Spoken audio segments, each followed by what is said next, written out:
Ayan, dahil malambot na yung ating pinapalambot, assistant.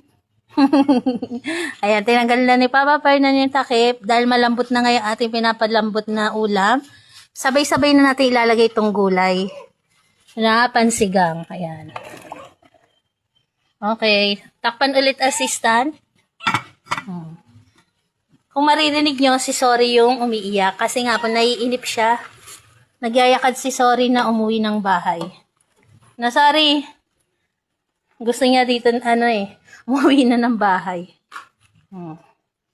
Ayan, habang nagluluto, ayan, nagyayakad si Sorry sa papa niya.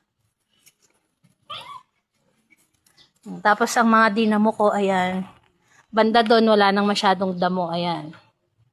Tinira ko lang yung mga yan, kasi nga po, ay yung mga damo na natira, ayan yung kinakain ng aming mga pearl babies. Unti-untiin nating linisin yan. Hintay ng mga customer ko oh. Meron isa hindi makapaghintay. Teka lang. Magluluto na tayo. Lagay na rin natin ng kangkong.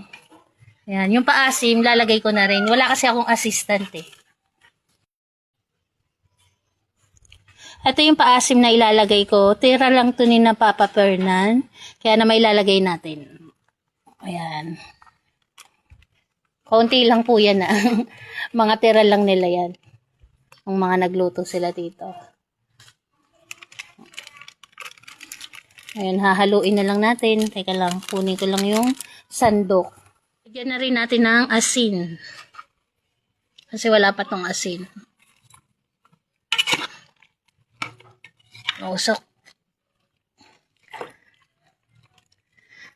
Sarap ng sinigang. Lambot na. Si Sorry po yung naririnig yung umiingit. Naiinip po talaga siya dito.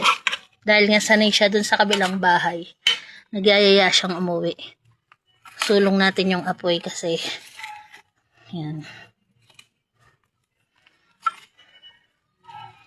After nito, isasalang naman natin yung ulam ng ating mga pearl babies. Lambot. Tikman natin kung masarap na ba. Tapos, luto na siya.